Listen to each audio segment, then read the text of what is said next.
is the FRC Roundtable, coming to you all the way from Minnesota. Your host team 2052 KnightKrawler presents this weekly FRC gathering where FIRST Robotics competition teams take cooperation off the field. Share your knowledge, give and get advice, solve a challenge, or celebrate what makes your team special. 3, 2, 1, go! All right, the recording has been started. Welcome everybody to the FRC Sunday Night Roundtable. Tonight's topic is sort of a topic by default. No one had signed up to give a topic, so I thought, well, it's the fall and we got to train our new students, so let's do a talk on training. And then I check and see that Talon is going to give a talk on training coming up in a couple of weeks, so I didn't want to do that.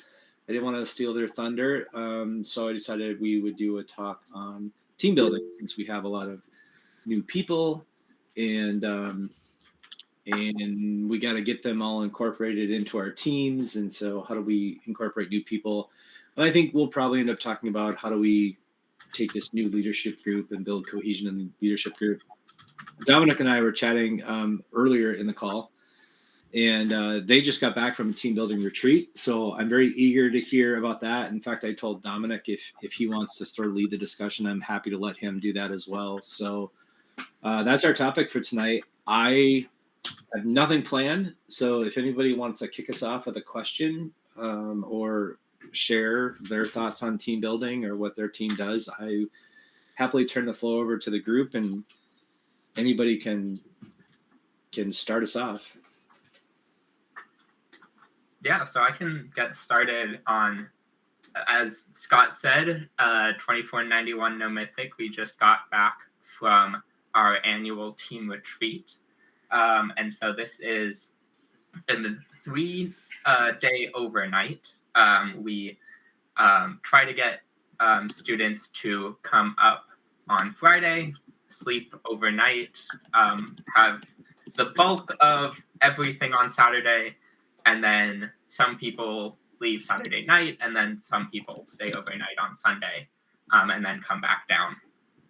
We do it at alumni's cabin up north on Pipe Lake in Wisconsin. It's about an hour and a half, 2-hour drive. And so, yeah, we just came back. It was really fun. Nice, perfect weather for it. Got a lot of time out on the water. And so this is sort of the goal of the retreat is both team building in terms of getting to know everyone on the team, getting to, get people's interests and everything, but also sort of setting expectations, setting norms, talking about the processes of the team and sort of what we're expecting from both new and returning students, sort of what changes are happening this year, those sort of things. So that's sort of our team retreat. We did it really early this year due to planning problems and stuff. But that was sort of our team retreat. And then, so if anyone else has other examples of how their team do team building, that would be. So Dominic, you take the entire team to this cabin? Oh, yeah, I had made the false assumption this was the leadership group, but you take the whole team. No, so our team retreat is everyone. We have 33 students on the team this year. 29 ended up making it up. We have 15 or 18 mentors this year, and I think 12 or 13 made it up. And so it's pretty much the entire team. The cabin's a bit small, so it's a bit cramped, but we make it work. We also do have a mentor and captain's retreat that happened earlier in the year, so that we can sort of, again, set expectations for those groups as well, but those are separate events. When do you recruit new members? Like, we had our new member meeting literally last week. Because we need time for school to, at least the way we work, we need time for school to start. so we can like go to some classes and like see some people. Are you recruiting like in the spring to prep or okay? No, so we so how our recruiting works, we have experienced the team nights. Those were the first 2 weeks of school. So that first Thursday and then the next Tuesday and Thursday. And those are times for new prospective students to come experience sort of what the work of NoMythic is and robotics, and again, just sort of get information about the team. Then we actually have an application system, and so people who are interested in the team then fill out like a Google form saying like what sub team are they interested in, and like what drew them to robotics. Then they have a 20-minute interview with 2 mentors, which again is sort of getting to know the student, getting to set expectations, getting to know like what accommodations they might need on the team. And so that all happens in the first 2 weeks of school. Then the mentors meet that Sunday to decide on who the new students for the team. And then one of our schools goes on a week-long camping trip. And so we had one meeting last week on Tuesday with our new students, and then we went on this retreat. So it was a really tight turnaround, a lot of stressful planning and carpooling and rooming and everything. But we made it work, and it ended up working out, but it's a very, very tight timeline. Dominic, I had a question of, during this retreat, do you guys like have planned activities that you guys do together? I want to know more about how I know Saturday was the main day. I want to kind of know how that day looks like. Yeah, so the people who stayed overnight, they get breakfast at 8:20, and then everyone who's coming up that morning comes at around 9 o'clock. And so we start with setting just expectations about the day, and so sort of like rules about the cabin, all of that sort of things. And then we get right into sort of expectations. So the first thing we talked about was cliques. So thinking about, right, how do we sort of, have people have friend groups on the team while also, making sure it's still inclusive. And so a lot of that is talking about team culture and all of that stuff. We also have discussions about our team values and sort of how do we live into those values. We also have a section about team history. So that's a presentation by our team coach, sort of going through, these are all the years we've competed and photos of the robots. And then we also talk about the vision and mission of the team. We also have fun things like games. So we do like a sub-team Olympics where all the different sub-teams compete in like various events. So that was really fun. So there was like a trivia event or like juggling or like who can do a handstand for the longest or whatever. And so those are really fun, just like, getting to know people games. Another trust building activity we did was Bake Cookie Bake, where the entire team like makes a zipper with their arms and one person on their back goes down the line being carried by everyone. So that was a very interesting activity. No one got dropped, fortunately.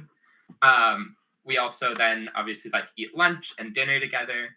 We talk about DEI efforts on the team and sort of how that plays into our team culture and how that impacts how the team interacts with the broader FRC community. We also talk, especially in these past 2 years, we've been working a lot about how to give feedback on the team. And so we talk about our expectations of giving feedback to each other.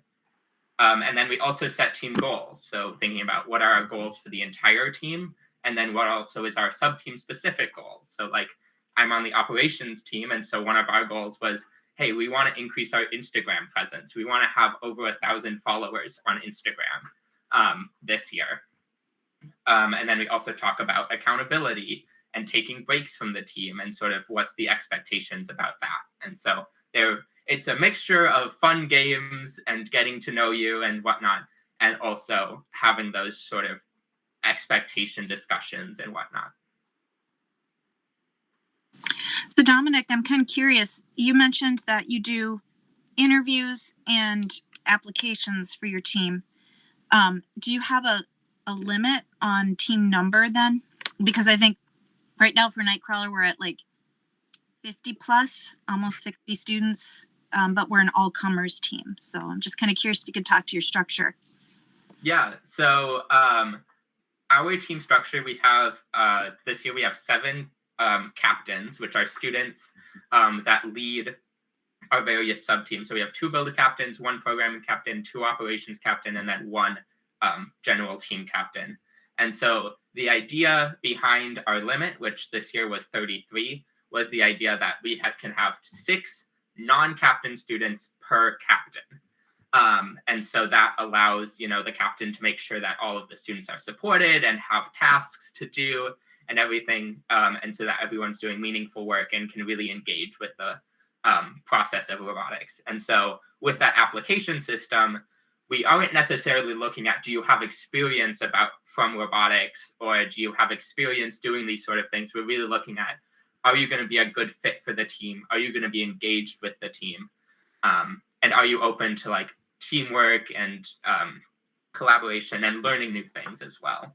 And so that's sort of where the application system comes in. Great, thank you. Hi, I'm Lily from Team 3926, and we haven't been doing very good on our team building activities and stuff, and I kind of wanted to know if there was like a way to make a better team building event. Like you mentioned you had like retreats and stuff, but I don't think we have the budget to do that. So is there I just wanted like ideas on how to make better team building without like spending a lot. And also we had an issue with clicks on our team, and I wasn't too sure on if there was a way to like make it so that there was gonna be like less clicks without being like too, I don't know, aggressive about it. Yeah, that's definitely been something we've sort of struggled with and had to find that balance of. One really great way we found is that when the team eats dinners together at practice, we do something that we like to call unicorn families, because our mascot is the unicorn. And so those are groups of both students and mentors that's a mixture of sub-team. And so they, once a week, eat dinner together and sort of talk about the team, talk about their experience on the team, talk about what work they've been doing that day. And so that's a really great way that we found to sort of break down the sort of exclusivity of cliques and get more people to know everyone on the team. And so, you can sort of get to know what other people on the team are doing.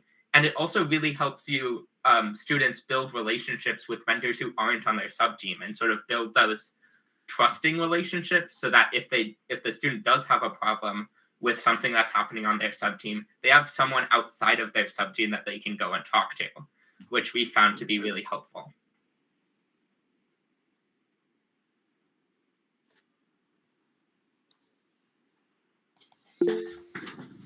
Yeah, Eric? Yeah, we've got a lot going on with our team, and we're fortunate in a way that our team runs for the last few years the FTC program. So what we have is a group of freshmen coming in already knowing each other and knowing our team, because we mentor them, we run the whole program. So that helps that people know each other to start with. Then what we have is usually weekly meetings, and part of that meeting is to sort of updates on what the team's doing and what's coming up. But the last half of each meeting is totally team building. So is all there are games, and a lot of it has to do with trying to learn each other's names. And as I said, we might have something where you have to sit in a circle. We actually have to go outside and throw a ball to each other, and then you have to name the person you're throwing it to. And if you don't have the name, then you drop out and see who knows the most names. But games like that occur. The other thing is September has been, we have like, I would say 9 sub-teams, and each of these sub-teams during September did training sessions for all the new students. So they could join as many as they want and then learn about each sub-team, get to know each other. We get to know them. So programming, we actually ran 3 2-hour sessions to teach, but every sub-team then invites the students in. Previously, we had the school activities session that to recruit. I'm not sure we really pick up too many new students, freshmen from that. The other is we run activities all through the summer, such as, well, anyway, where we are recruiting students, we will be part of a July 4th gathering that we talk to hundreds of students and parents. We bring out the robot and they get to run it, and it's an Eden Prairie event. And at that time we're recruiting. We have a lot of different activities that we go out to the community, that we bring our robot and try and recruit. So through all that, we get by now, all the freshmen sort of know each other. We sort of trying to learn their names. We probably have over 50 students now. We're totally inclusive. Everybody gets to join the team. And then we had the MRI yesterday. Was it yesterday or I forget. It was a Saturday. I'm losing track. No, that was yesterday. Yeah. Today's Sunday. Cool. Anyway, we brought a lot of freshmen out so that they could be part of it and learn about what a tournament is and how to get excited. So we've been doing pretty well of doing this team adjustment and building the team through all the way already through the season. Yeah, another thing that we started doing last year on our team is we have monthly team events, which is outside of practice. They're sort of just like fun hangouts for the team. So like, I remember one time we did like a board game night, or we like watched the Barbie movie together, or like we were part of the Swift initiative last year. And so one night was making friendship bracelets together. And those are really great ways. Once you get buy-in from one person in a friend group, then typically the entire friend group comes, we found. But then then new students get to, still engage in discussion with that friend group. And so you still sort of have cliques, but they're much more inclusive, right? You have those friend groups, but they're not necessarily cliques. They're more just like groups of people who, are friends at school outside of robotics. But you then also have a larger group in robotics that they're all friends with as well.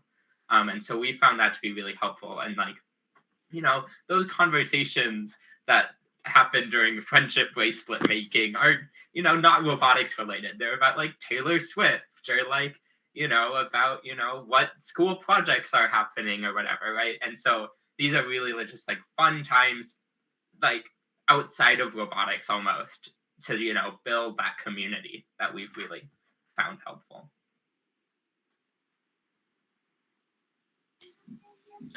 I would like to hear if anyone has any suggestions for good ways to know names. So as a mentor coming in and meeting 30-ish new students in the beginning of the year and trying to, usually I do okay, pretty good within a week or so of the students that I interact with weekly for my sub team.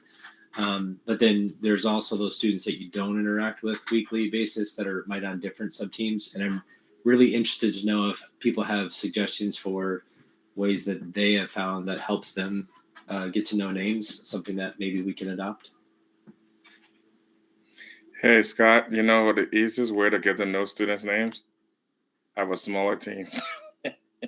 I'm sorry.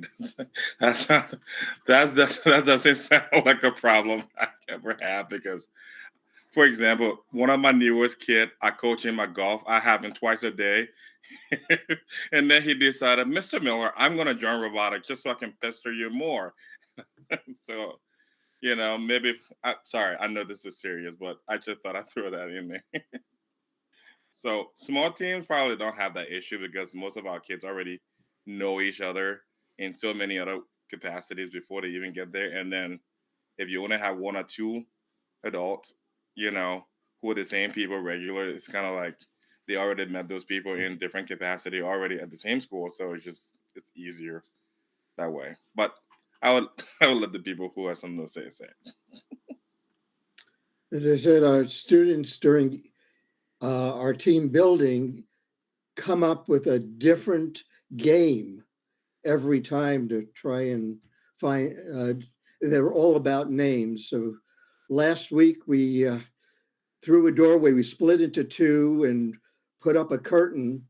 And then as each student, we had somebody from one side to the other side, they pick up the curtain and the first one to name the person on the other side, the one who was last would have to join the other one. So it's a competitions just to learn names. And I don't know how they come up with these, but as you said, we've done that one. Eric, that's one of the ones that we do. We do the drop the curtain, and then whoever's first, they pull the other person to their side. That's one of the ones we do. Nicole, who's on the call here, we did one where we went around in a circle and they did an association. So this time Nicole decided that we should do say your name and then say a food. And then you had to remember everybody's name and their food as you went around the circle. But I think these name games and these name association games are really good and competitive. I think encourages people to really pay attention to other people's names. But I'd love to add more tools to our arsenal for that. So if anyone else has any games that they play, I'd love to hear them. Well, one trick I do, because I'm terrible on names, is I usually, when we have bus kids somewhere, I then print out a list and I have them, each student on the list has to check with me before they get on the bus. This is personal. And it might be more than needs to be done, but for me, then I have a list and I can associate it with a student as they get on the bus for something we have to go to. So as I said, I'm terrible, but that's one of my tricks, is having the students have to come to me. So I check them off and then I have an association.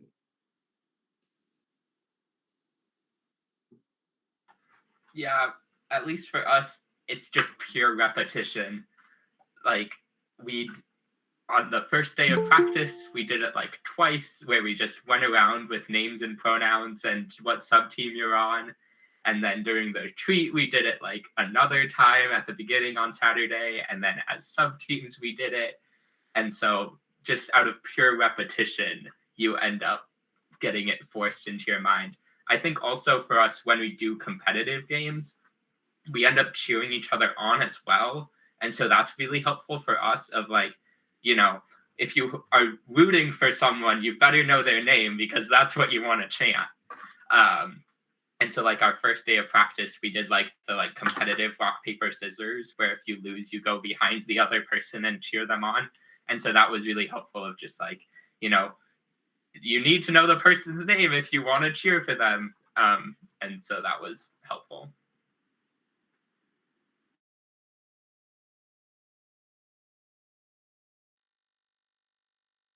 One thing that I've gotten some feedback from some of our parents that are 2052 new parents on the team, new students on the team, and some of our students have some neurodivergence or anxiety. And I have gotten some feedback for some of those students, some of these large group name games can be very challenging for them and be very uncomfortable. So that's, I think, as a mentor, something that we try to be aware of and accommodate. You know, we had one student who said point blank, I don't want to do this. So they helped hold the curtain at the name drops, and it was a way for them to participate but not to have as much pressure. So I think that's, as mentors, something we need to be aware of. And leaders, student leaders, when you're kind of assessing activities for your team, that might be a possibility, that you might have to balance that with some lower key type of activities too. Name tags, things like that maybe they're a little more comfortable with.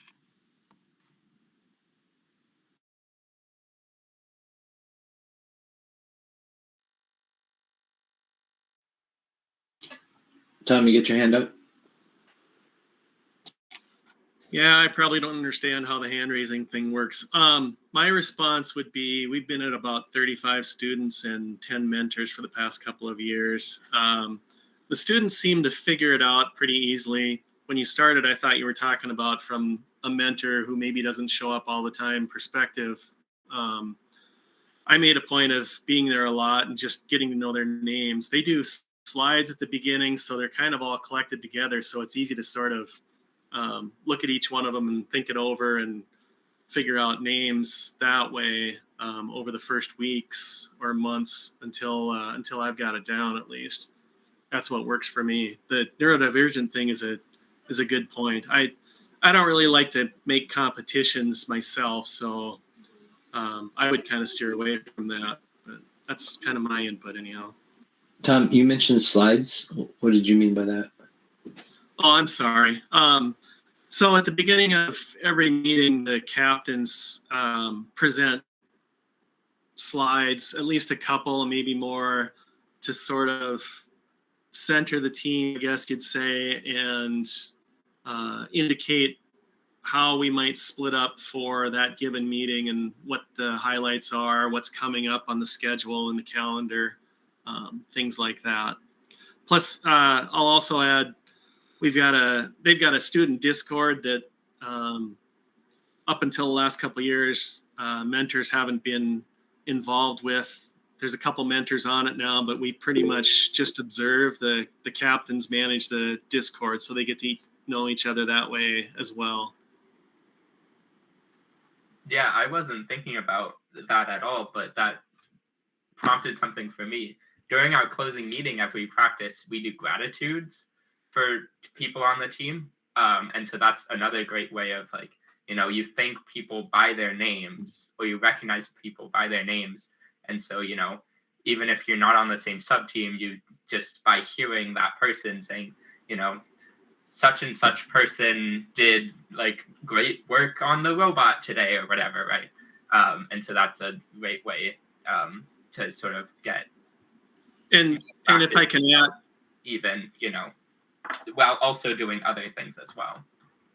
I'm sorry, Dominic. I apologize for talking over you. I thought you had finished. And I'll add, I've 2549 Miller Bots. We're part of the Minneapolis Public School District. I have a captain now that's joined. I don't know if Reese feels like commenting at all. He might have some perspective from the student point of view or the captain point of view of what it's like getting to know people's names, and he might not.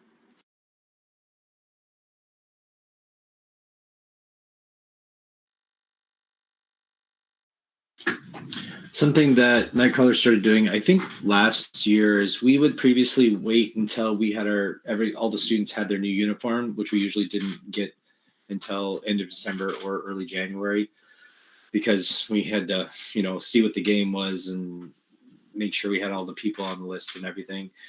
And if we didn't have our uniforms, then we didn't do photos. And so the website with the roster of all the students never got updated until January. And last year, we have a box of shirts that people can borrow. So if they're brand new and they don't have a shirt, they can go into the restroom, throw a shirt over top of whatever they're wearing.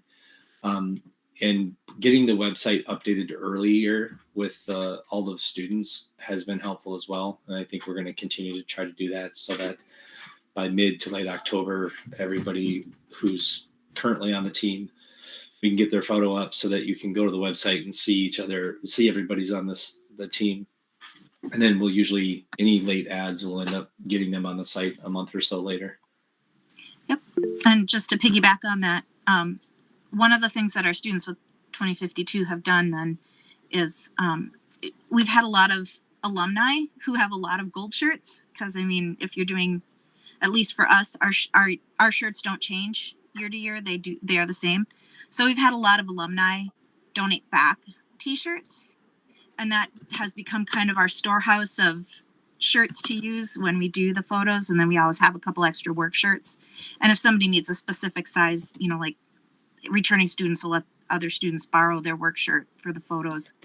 But it also has been a really nice time for us to get uniforms ordered. When we're doing those website photos, our parent that volunteers and does our uniform ordering will come in. She'll get the student's name. She'll check the fit on the t-shirts that they're wearing for the photo when we're doing the team photos, and then the work shirt, and make sure that she's got all that information and everything looks good, and talk to them. So they kind of do assembly line. They come, they get their shirts, they go change. We kind of rotate a couple students through returning that already have a uniform. They come back, they get their photo taken, they go off and see our parent who does the uniform fit, make sure everything gets them checked off as far as their uniform that they're gonna need for sizes for shirts, sends them out to get changed back and bring their stuff back. So it works out pretty well. We get a couple things done at the same time. Yeah, I also know one thing that's not necessarily related to learning names, but one thing we do is we make like nice metal laser engraved name tags for all of our students and mentors. And so that's a great way to sort of incentivize people to wear a name tag at practice. And so that's been really helpful. And it's also really nice at competitions then as well, for students and mentors to have name tags as well, because then, you know, during strategy discussions, we can call each other by our names and whatnot. And so that's been really helpful. But so this isn't really name related, but I wanted to know how you all like structure team building days, because 3926 hasn't been doing that great on like the previous team building like days, in my opinion. I just wanted to know how like other teams structure them.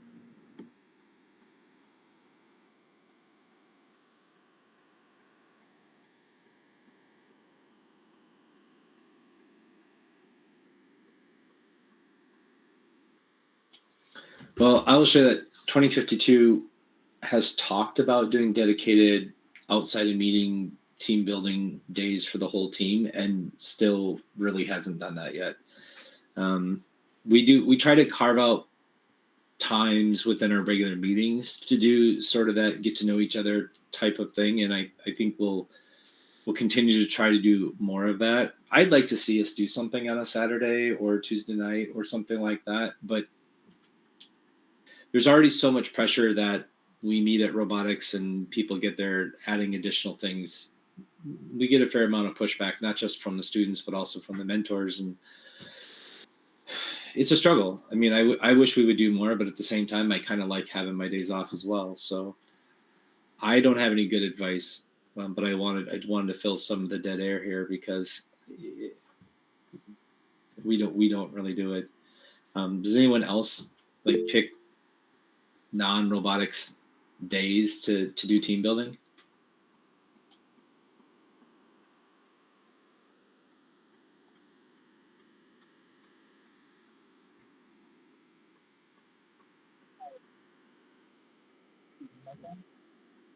So, oh, sorry. Listening to you guys talk, I think it was Dominic who said something that I really, really like, and I think maybe for a small team that might work for us. And my wife was just saying, we're just having a background conversation here. our kids already hang out with each other a lot of the time outside of robotics and other things too, but it's a good thing when they gather as just robotics, team to just do something other than building robots, and talking robots, just play some. And so we were talking here, is like, well, maybe which one of our uh maybe not during build season, but like in the preseason, like which practice day we can give up to say, hey, you're already gonna be here, let's say once or every other, or however many frequency you want, depends on your team, to say, hey, let's have some board games, have some junk food, let's just build people in that time, build positive relationship, good interactions. So because when build season comes, that gets really stressful, and people pretty soon start crawling under each other's skin. But you build some of that tolerance during that time, when it's build season, and you're able to go back and kind of like what you already invested in each other, you can kind of draw back like, oh, Beckett is not all that annoying after all, or Johnson is not all that, you know. You learn that little quirks in some of those informal. I think yes, as a teacher, giving up time to kids when you want something constructive to happen is a really difficult expectation for adults. However, what I've learned in my own classroom is when I do that, the the payout for me is great. The kids can see it tangible, as a tangible thing for them, because I think, and Scott, you're right. It's just really when you don't have our scheduled practice time, that off time, you kind of want to, hey, I got to go home early today, So, and I think the kids and their families too might also be sharing that same sentiment as well too. So, yeah.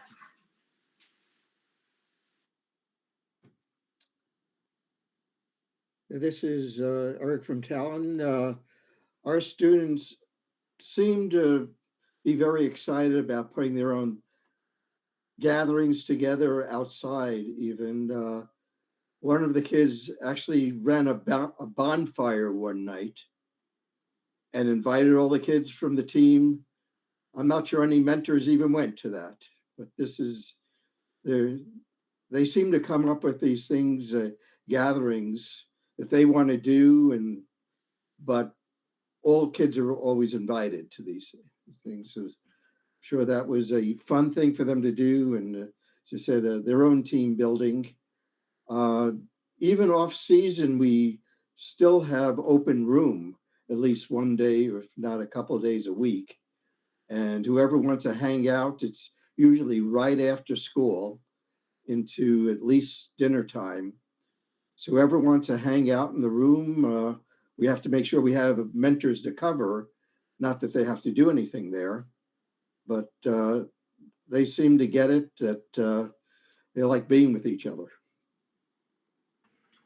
Yeah, I also know you mentioned that you might not necessarily have the budget for like a full team retreat. One thing we did 2 years ago was we reached out to the Bakken Museum, being like, hey, we want to we want to have a workshop for our team. Would you be willing to lend us a classroom for the day? Right. And they were like, yeah, of course. And so we got actually their classroom space for free, which was really, really generous of them. And we had students bring their own lunch and whatnot, and that was our team retreat. So it was also like setting expectations and going through processes and whatever, but it was also just a lot of just like getting to know each other. I know like our first activity of the day was like a bingo card where you had to find the different people on the team that like fulfilled different like criteria or whatever. So it's like find like one of the build captains, or like play a game of rock paper scissors with someone or whatever, right? And so that was a lower budget team retreat, and so that was a really helpful way. And like probably if you reached out to the Science Museum or like the Bakken Museum or some other space that is promoting STEM education as well, you have that sort of space, or even in your school. right? We typically don't do it out of school because we like to, separate it from the school. But, thinking about, could you come in on a weekend, take over some of the classrooms of the school and have that sort of just, fun, day where people can get to know each other. Yeah, do you have regular team meetings, Lily? Then you can, as I said, that's what we do. Is we have our presentations, but then the rest of, usually about an hour, is our team meeting. And then over half of it is just team building. So the kids are already there, and then you do these activities right then. So we have like meetings before every time we meet. And when our team meets, like we basically just talk about what everyone is gonna do for the day, but we haven't had like weekly meetings where we have like team bonding events or anything. It's just been like robot making. And currently though, we're getting new students into the different sub teams, so the new students might like jump around and take a look at each sub team, and we have like tasks for each sub team right now. Thanks. As I said, our team meetings are the ones where we get everybody together, as opposed to when we separate out. But every team meeting ends with a team building. And you have to have our captains, they come up with everything. They pre-decide what they want to do for team building, and then everybody's dragged in, even the mentors that don't want to are dragged into this team building activity. It just becomes a regular part of our meetings.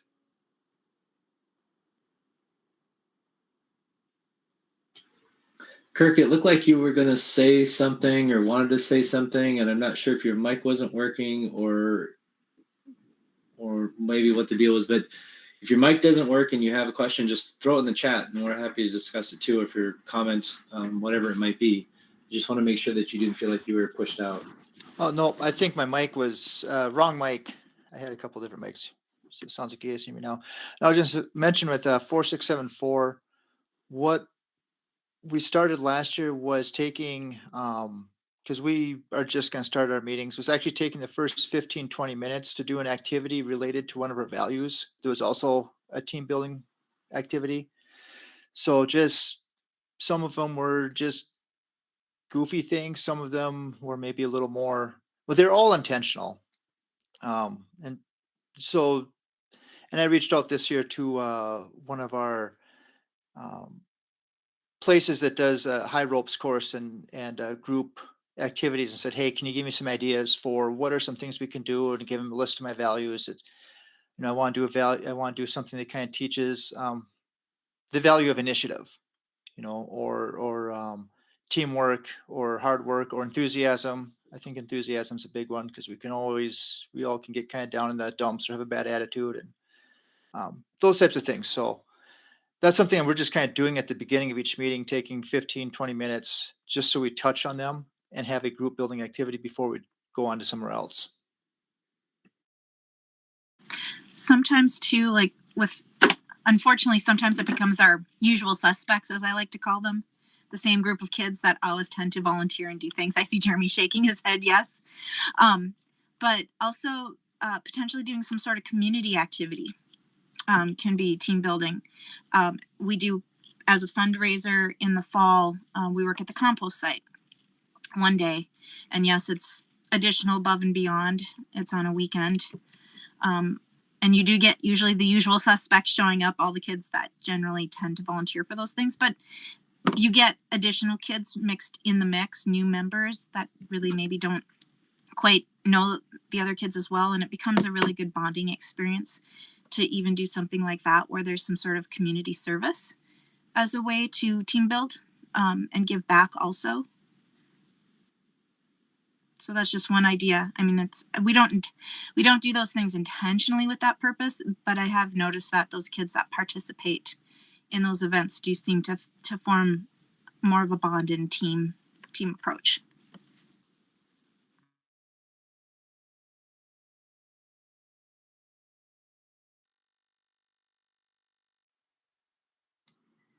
I think planned team building activities are incredible, and we also do that especially in the fall.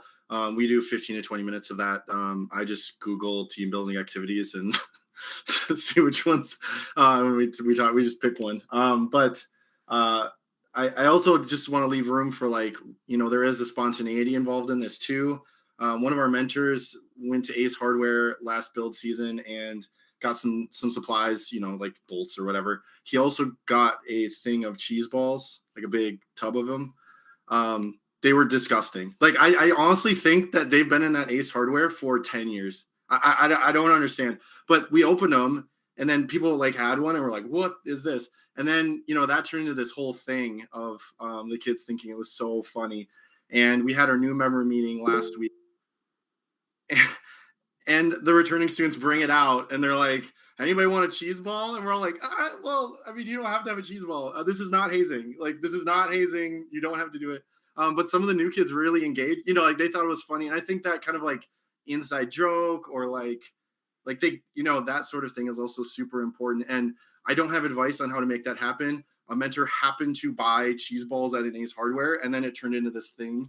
But I just want to say that there is some spontaneity. The other thing that our team loved doing was playing the coconut song. Don't Google it. It's ridiculous, but they loved playing that during build season meetings, which then turned into this meme, of the team that we like coconuts. So anyway, just want to say something about spontaneity as well. Yeah. Going off of that, one thing we do is whenever we clean up, we like have a song that we listen to. So like for the build sub team, they always do Life is a Highway. And then like we've recently been doing Chapel Roan songs.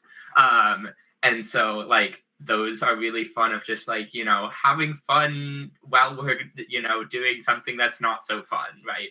And then sometimes that transitions into a dance party as we transition to closing meeting. And so just having those sort of, fun time to just be not students or not robotics people, but just being friends, being people, having chill time to, having those couple minutes where you're like, okay, we're actually more similar than we think. And so that's been really fun.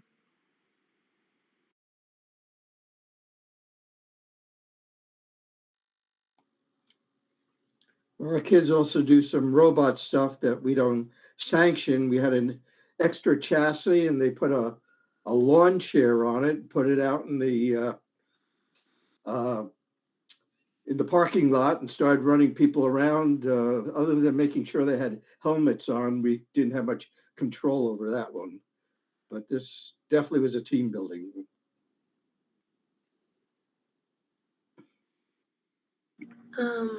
Another question I had to ask was, like, for each sub team, sometimes we'll have some students like sit out and not do what we're supposed to be doing, and I'm not really sure how to incorporate them into what we're doing sometimes. Like, I don't know, sometimes some kids will just be on their phone when we're supposed to be doing a task, and I like try to give like them something to do, but they end up going back on their phone, and I'm not really sure what to do after that. Hey, Lily. I think it goes back to what Michelle said earlier, too. Sometimes some kids have a certain level of anxiety that they have to overcome. That's a whole separate issue. Don't do that. There's another issue there, too. Another layer is that people who just are so attached to their little devices during our practices, I'm sorry, your cell phone is not much of any use during our practices. If you're doing CAD, if you're learning something, do it on a computer. It's not on your cell phone. And I hate to be that guy who restrict the use of those devices, but I feel like even in the business world now, there's been numerous studies that show the laptop like this and a cell phone like right there, and it's always peaking and always all that stuff removes productivity. And at the end of the day, you want their attention where you are and not somewhere else. And I'm not saying those other things or those other aspects of their lives are not important, but I think part of it is educating to focus on the task at hand and to that. Then the next one, it's like, I have this thing where when I have a difficulty overcoming a bigger challenge, I'm like, okay, what's in front of me right now? If I can slay that monster, then I can get to the next part, into the next part, into the next part. But now, if I'm checking my little rectangular box and what other status that I need to respond to, or who's having a meltdown somewhere on the other end of town, I am sure, and this is gonna make it sound like a callous human being, there's somebody else in the world that can put out that fire during that time. Worst case scenario, 911 would be called. I'm sorry. I'm not a horrible person. I just feel like sometimes people need to prioritize certain thing at a time. And I've told my kids, if I say put your phone away and you can't, you are not coming to practice next time until we have a meeting with your parents or guardian. Because if it continues, you will be off the team. Because you are not being of a valuable asset to the team. And you're only there for what you can get and when you can get it. And part of that is just the reason why I do that. We deal with this a lot on our team, and sometimes it is sort of a coping mechanism for anxiety of I just need a mental break, and some students, they just have to do that in order to have that break. Generally, my approach has been, if I see somebody who's on their phone, I'll come over and ask them, hey, are you stuck? Do you need help? Because sometimes people just don't want to ask for help, right? And so I'll always try to check in and say, is there something I can do to get you back on track or anything like that? But there are a group of students who say, nope, I'm good. No problem. They'll set their phone down and they'll go back to their work, but then immediately they'll be right back on their phone. At some point, I'm like, okay, that's your deal. If that's what you want to do with your time here, that's fine with me. As long as you're not distracting another student with your phone, you get out of robotics whatever you put into it. And I'm going to sort of direct my attention to people that are being productive or want to be productive. Again, sometimes students are just having a bad day. Sometimes they need a break. I just try to make sure that if they're on their phone because they're stuck, try to get them unstuck. But if they're on the phone because that's what they want to be doing, there's only so much you can do to direct people. And, if they want to come to robotics and be on their phone, as long as we're making an attempt to try to help them get past whatever they're stuck on, if they decline that assistance, then I used to try to fight those battles. I used to try to fight saying, hey, if you're here, you're going to be productive, because that's how I would manage my children. That's not the way all students need to be managed. So I've changed my approach to basically say, how can I remove any roadblocks you're having? And otherwise, if what you want to do is be on your phone, that's fine. But we have a point system at KnightKrawler. We've talked about it so many times, but if you're not working, you're not getting points. And if you're not getting points, you might not travel or you might not letter. And so, that's how you're just deciding to use your time, but don't come to me at the end of the night asking for points when you spent 2 hours on your phone. So that's sort of the way I've approached similar situations, is try to get them past a roadblock, but at the end of the day, you just can't drag them to success. Dominic, I didn't see. Did you have your hand up before me? I think so. But I think one thing we like to do is when we say it's fine to take breaks, right? Obviously. But we try to say, take your break for less than 10 minutes and do it in the hallway, right? Our build space has windows out into this hallway. And so, saying you can take a break, right? You can go and walk around if you're stuck on something, but you need to do it in this specific area, and so we can keep an eye on you. That's been really helpful for us. And also, sort of with the, if they're stuck, something I like to do is assign them to a task with someone else, right? So they can keep each other accountable.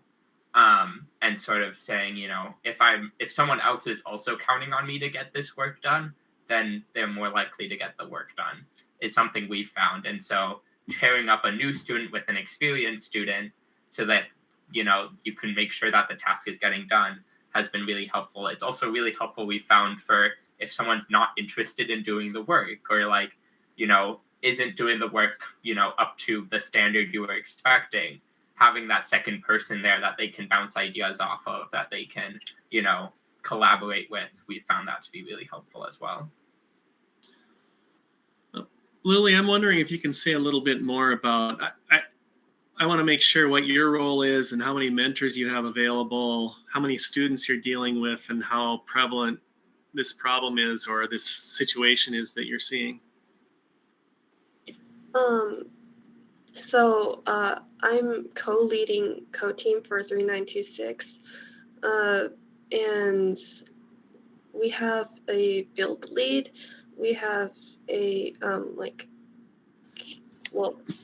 CAD lead as well. And for wiring this year, I'm also helping to lead that as well, because we don't have good electronics this year, and so I have to do that. And for our mentors, we have some that come in, but we are mostly student run, because we don't tend to have a lot of mentors come in. I mean, for co-team at least, we don't really have a mentor for co-team.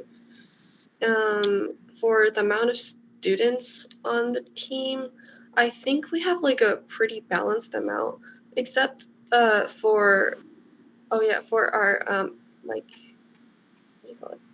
Letter writing and fundraising sub team. We have more mentors, but we don't have a lot of students on the letter writing and fundraising team right now.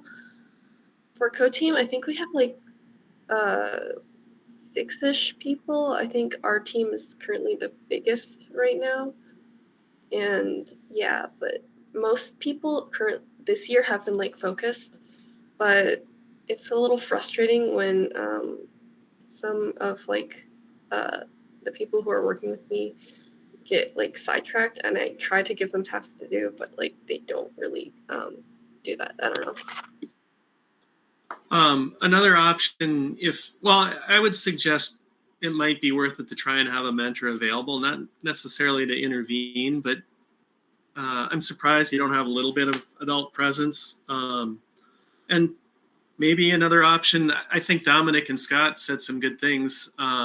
Maybe another option is just simply to have those students show up less often and see if their behavior changes. But I think I agree. It's a refuge if they're not helping, or if they're not hindering. They might need a big break, not just a small one. I don't know if that's worth anything, but. So, what? I don't know, Lily. How do you guys decide on who travels with the team? Because sometimes, if people know a direct outcome of the behavior or their contribution to the team, and like what I was saying earlier, it goes with something similar to what Scott said on our team. You have to, if you want to get letter, you have to earn a certain amount of hours during the build season. So right now we adapted not having. Hang on a second, please. Hang on.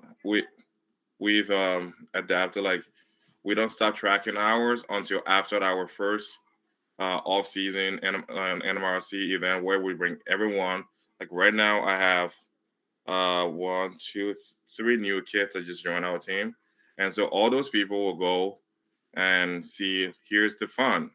This is what we are building this towards, all this hype towards, and then we'll come back and I start to say every meeting. I start, Lily got here at 3:30 and she stayed till 5:30 and she was productive, so she got those hours as credit, towards her score.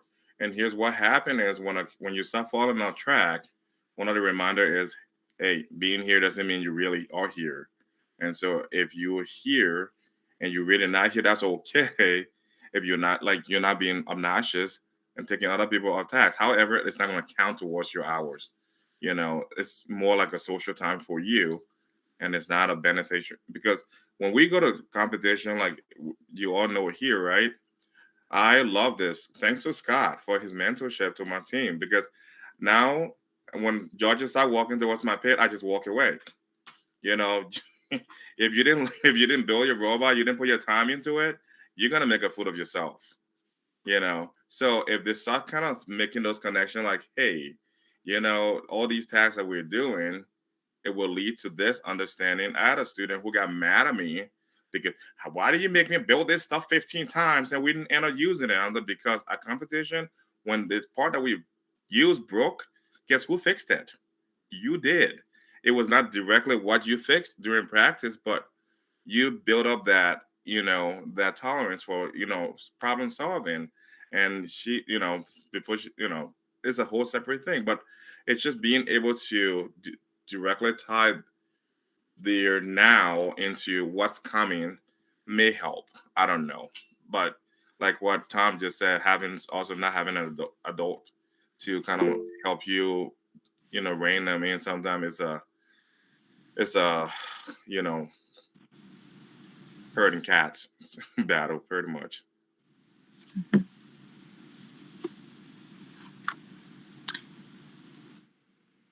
You go, Michelle. Oh, thanks. I was gonna say, as a mentor and as an adult in the room, that I think I see our job as to assist the students, and sometimes kind of the situation you're describing could be starting to set up an unhealthy relationship with your peers, your coworkers, in essence, as team co-leads, things like that.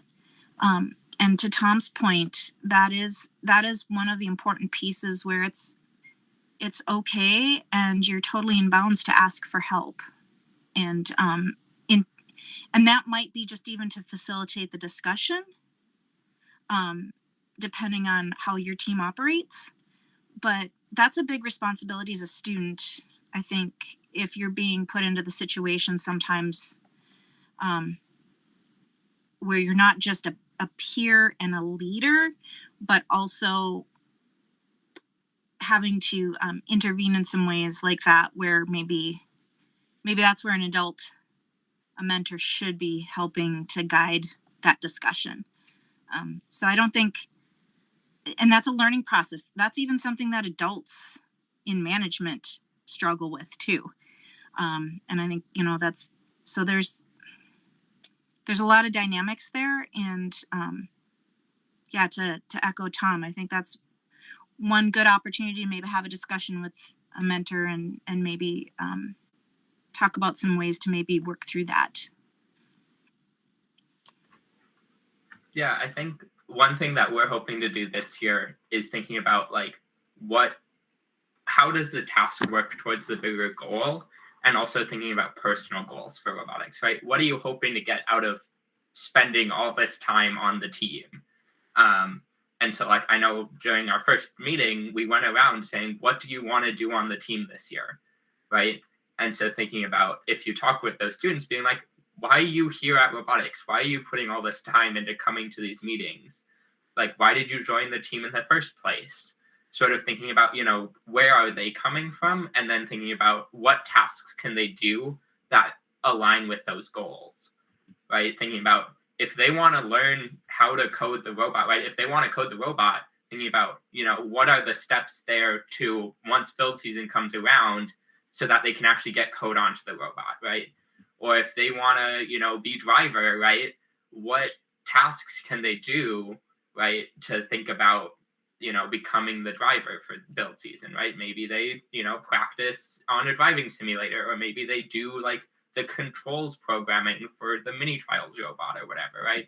Thinking about like what steps can they start now to achieve the goals they have for the year. And also thinking about like, what does this year, like, how would you call this year successful? That's something we like to ask our new students of, like, you know, when you're at the end of the year and you're looking back on it, what would you say means that we had a successful year?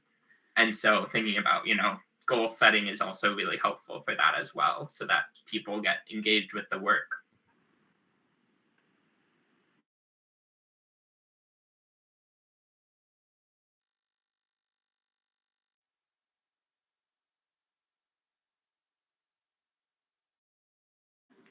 Lily, have we beat this dead horse enough for you?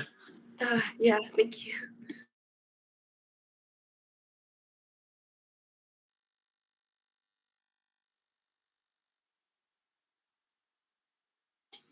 Does anyone have anything that they think really sort of defines their team, of like, if there's one thing that our team has in terms of culture, this is it?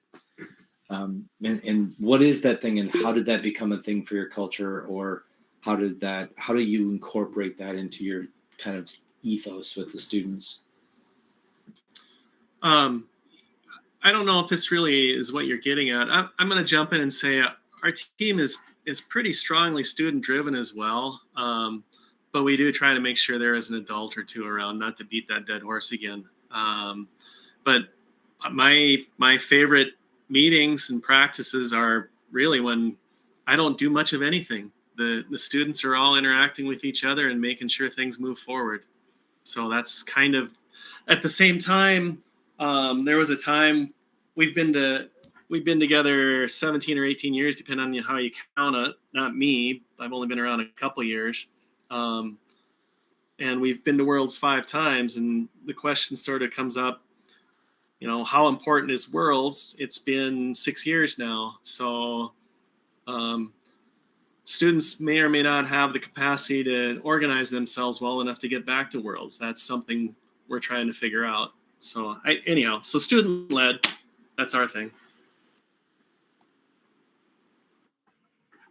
I don't necessarily know what one word or phrase to define our culture, but I know what we do to work on it. I mentioned unicorn families before. I also mentioned our closing meetings, which have been super helpful. I also think beyond our team retreat, we also have a mentor retreat that happened in August. And we have a captain's retreat that happened at the beginning of September. And those have been really helpful.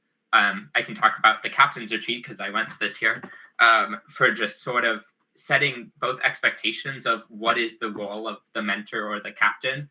And then also saying, as a captain's team, this is what we want to do this year. Thinking about last year, there was a huge push for thinking about how do we give each other feedback, right? So we came up with the structure of feedback needs to be warm, it needs to be timely, it needs to be specific.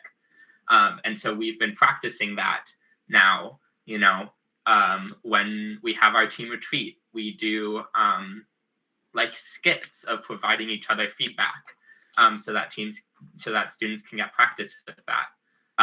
And so that's been really helpful, so that when issues arise, students have the tools to advocate for themselves, to fix those issues or to make change in the team. And so that has been really helpful for our team culture, when thinking about, how do we move forward as a team, giving students the resources and the processes to make that change has been super helpful for us.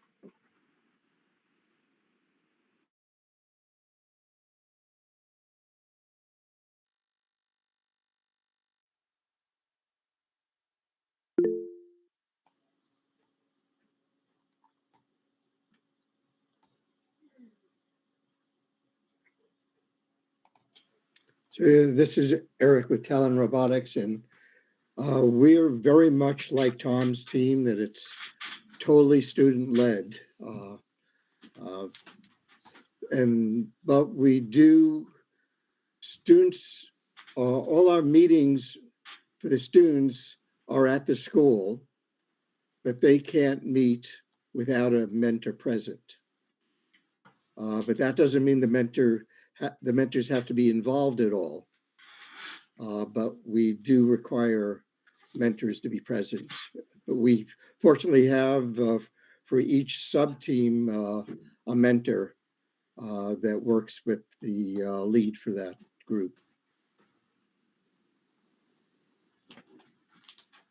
And I think agreeing with, Tom, maybe this is some of the reasons it's harder to get to Worlds.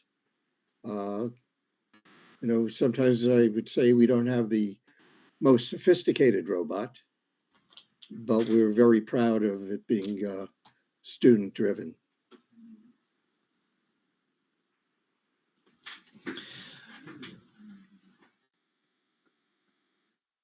Jeremiah, you're muted if you're trying to talk.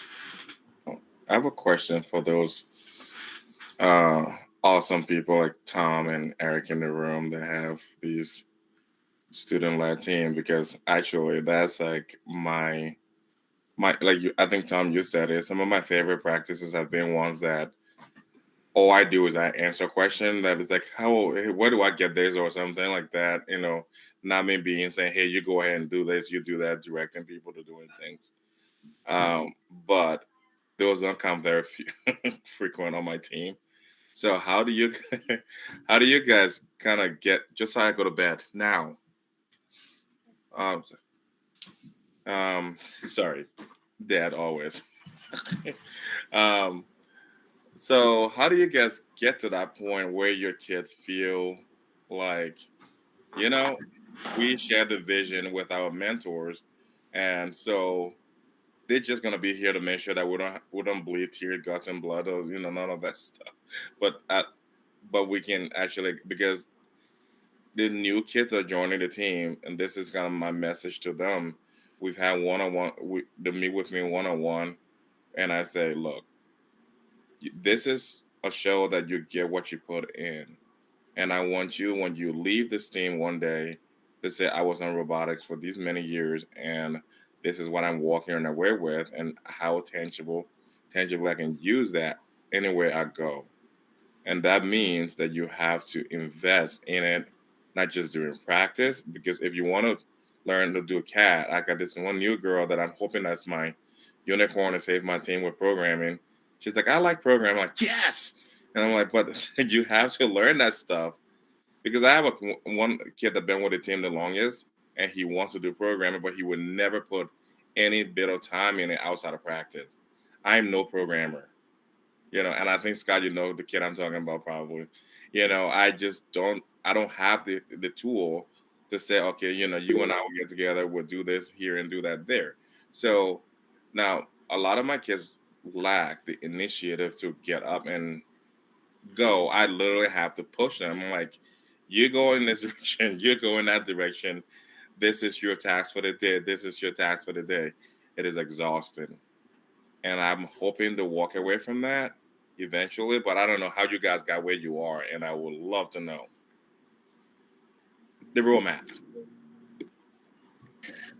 So for my team, what we did was that, we had some like really big personalities that would basically drive the team, but we mostly have it so that we have previous years like students teach the new like students, and we have like sort of this chain that goes down where like the more knowledgeable students like teach the less knowledgeable students, and then those students teach the even less knowledgeable students. But also this kind of like, even after like students leave, we still like talk to them sometimes. Like they stay in the Slack, and they can give like insight to the newer students on how to do things basically. And we're like really heavily student led. We don't have like a bunch of mentors like teaching us anything at all really. But something that you can do to like maybe make your students more interested in like doing work outside of like the robotics classroom is you can give them like tasks to do within their sub team to learn more about it, like more accessible resources. What I did for like my like the people I'm like teaching code is I told them to go to Code Academy, like make a free account and learn a bit of code. And after they start like learning a bit of the code, I think it's really easy to get addicted to it in a way. Like I did a little bit of Code Academy, and then I would have like 4-hour sessions of just staying on there. Dominic, do you want to jump in now, or should I go? You go. I would support what Lily said. Jeremiah, I don't remember. I'm just going to say again, we've been around for 17 or 18 years, depending on how you count it. You have to get to a point where you have a student or a set of students capable of doing what Lily suggests or indicates, and that you might not be quite there yet, where you have that student leadership pool. You might still be developing that. I would say it's also really important to recruit as many mentors as you can, so you don't get burnt out. Not so that they're doing things, but just so that they're there, present. The student, that chain that Lily said is really valuable, but students don't necessarily know how to maintain their own quality assurance year over year. So it's also useful to have adults around besides yourself that can step in and know how to keep on target. Things might drift a lot if the students don't have a little bit of that going on. And Lily, you can tell me I'm completely wrong. That's understandable. That's from an adult's experience. That's some thoughts that I have for you, Jeremiah. And like you said, and you're right too, because sometimes I'm my own worst critic. I push myself harder than probably in anything I've ever done. And sometimes my wife would be like, you're too much into this. And part of that is because I don't do anything halfway. And so, and if a challenge come my way, instead of me backing out, I'm one of those idiots that dig in deeper and I bury myself deeper into it. But truthfully, I think I'm really proud of the kids that we have on our team. This is how we go into our 4th season now, and I think when you look at the work that they've done and just the community they've established in our small town is, in my opinion, incredible. But I'm a people pusher, so I'm always my expectation is always going to be high, and so that's part of my downfall too, is because I just we got to be better, and part of that is I'm trying to have these, just like you said, student leadership. And a curse of a small town rural teams is that you got 317 kids in a school entirely, elementary through high school. And yeah, well, in the secondary, that's probably, about slightly over half of that. And then you have those same kids doing every stinking thing on planet Earth. And so that in itself, exhaustion, burnout from other activities. And then when you come in and say, I would like to see this come out of you, I would like to see you, in this way. And sometimes too, it ends up putting them too up against the rope, and some of them just fall into this pattern of learned helplessness. But overall, I really am proud of the kids I have, and the things they do is just, I just want more for them, because this is, I always tell them, I have my career. I love what I do. I'm just trying to develop you so that you can be a better person for it when you leave. It's not just a participant sport that you were part of for, well, I just sat on the bench. Yeah, well, like the new kid we just got. I said, what did you do on your previous team? Because she switched school over to our district. She said, well, the boys did everything and the girls just went along. And I'm like, well, on this team, you're going to have the skin in the game, because I just don't let the boys do everything. The girls do as much as the boys do, if sometimes even more. So just get yourself ready for that type of thing. But thanks, Tom. Yeah, I have 2 things. One, I would say one thing for me and my friends is we are constantly talking about robotics. And so that means that, we have that drive to make the team better. I know one of my friends basically has Chief Delphi be his social media. He's not on Instagram, he's not on TikTok, he's on Chief Delphi, right? That is his social media right there. which, is sort of healthy, sort of unhealthy, but, it really inspires him to be like, okay, if these are what the other teams are doing, what can we do with that? And second of all, I would say we like to call our team student-led, mentor-supported. And so one thing we do is all of our student captains, we meet with our mentors to sort of go over, all right, what are the tasks we need to do for this week, right? What are our goals for the year? What are we pushing for, right? And then also that's a really great way to sort of say, hey, this student isn't engaging in the work right now. Maybe what solutions can we come up with as a group, right? Having that sort of group behind the student leader has been really helpful, sort of giving them grounded confidence, giving them the tools they need to succeed.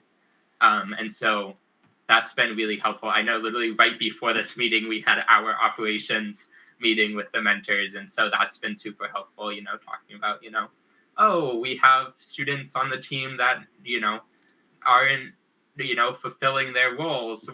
We want to talk with them about sort of setting expectations.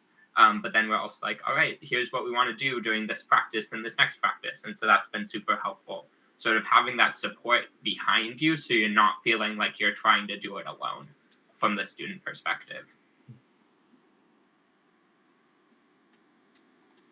Hey, Jeremy, I like what you're saying on how the mentors are supporting you. So basically, I'm one of the programming mentors, but I don't teach programming. It's basically trying to get the students' lead directed and guiding him on a curriculums to teach the other kids, encouraging the next sort of a legacy for the kids coming down, and keeping them excited and making sure that they have no roadblocks. If they need anything to get done what they need, then I make sure that they have those tools. So that's my, that's how I mentor, but I don't actually do any of or teach the programming. It's for making sure that the students can efficiently teach each other.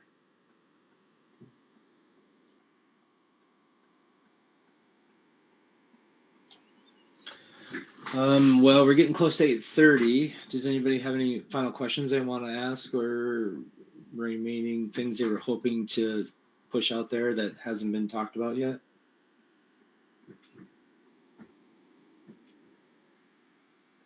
Okay. So a couple of announcements. I do know what our topic's going to be for the next 2 weeks.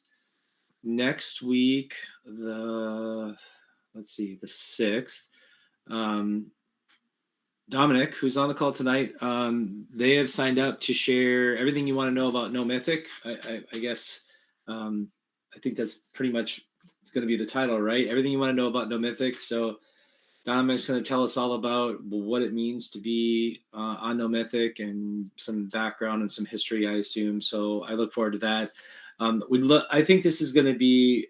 I would like to see more of this ongoing. I know that in the email that I sent out last night, it'd be great to hear some of those things about the insides, secret sauce for some of the teams. So if your team has anything they want to share about maybe, just things that we should know about your teams, things that you do. I know I heard last week, which was really smart. Someone said, hey, we had never considered this fundraiser until somebody said it, and now it's one of our best fundraisers. Those types of things, you just never know what you might share about your team that others are going to adopt, and it'll become just so important to their team and their culture or their finances or whatever it may be. So if you're willing to pull together a group of students and say, we're going to present on our team, we'd love to have that. I mean, I know that my students are probably going to be giving a presentation to a sponsor. And so similar stuff, if you want to practice, what does it mean to be part of the team, and what do we do and how do we do it? There's probably a lot that you can be pulled from things that you may already be doing. And then the week after that, October 13th, Talon's going to give us a talk about how they set up a new training strategy. I was actually going to talk about training tonight, and then I saw that Talon was going to do that, so I didn't want to step on any of their stuff. So that's really awesome. Talon's going to come in and talk about how they've restructured their training, and I really look forward to hearing that as well. So we're pushing out to October 20th and the 27th. So if anyone has a topic that they're willing to share or present, I know Jumpstart's somewhere in there. So if you're thinking about giving a Jumpstart presentation, this is a great place to practice. Bring your presentation here and share it with the group and get some feedback. We'd love to have anybody who's giving a presentation do that here as well. So any last thoughts before we go for the night? All right. Well, thank you very much. Dominic, I really appreciate you stepping in sort of on a whim here and leading a lot of our discussion. That was really awesome. Thank you so much. All right, everyone, have a great night.